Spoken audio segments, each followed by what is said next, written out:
Hey guys, কি খবৰ? মই আছোঁ আজি তেজপুৰত আৰু হোটেলৰ ফ্ৰণ্টৰ পৰাই ভিডিঅ' কৰিছোঁ। গোটেই দোকানবোৰ লাইন লাগি যায়, ডাব, কুঁহিয়াৰক সেইবিলাক যিহেতু বহুত গৰম। তাৰপিছত আমি কৰিলোঁ ব্ৰেকফাষ্ট, যিহেতু DC অফিচত দিনটো কাম আছিলে।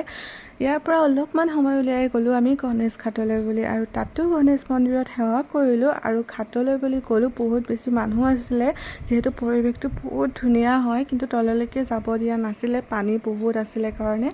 তাৰপিছত আমি গ'লোঁ মহাভৈৰৱ মন্দিৰলৈ বুলি, আৰু মোৰ ড্ৰেছটো ইগন'ৰ কৰিব, যিহেতু কামত আহিছিলোঁ, ভাবিছিলোঁ সময় নাপাম বুলি যাবৰ কাৰণে। তাৰ মাজতে অলপ সময় উলিয়াই মন্দিৰলৈ বুলি আহিলোঁ, আৰু মন্দিৰটো বহুত বেছি ধুনীয়া হয়। তাতো আমি সেৱা কৰিলোঁ, আৰু অলপমান থাকিব মন আছিলে, কিন্তু টাইম নহ'লে বাৰু। আপোনালোকে যদি তেজপুৰলৈ আহে, এপাক মহাভৈৰৱ মন্দিৰলৈ সোমাই যাব, বহুত ধুনীয়া হয়। তাৰপিছত আমি ঘৰলৈ বুলি ওলালোঁ। অনিৰুদ্ধ যাম ভাবিছিলোঁ, কিন্তু টাইম নহ'লেগৈ। আৰু মই দিনটো যিমানেই যি নাখাওঁ কিয়, লালমোহন আৰু যদি গাখীৰ চাহ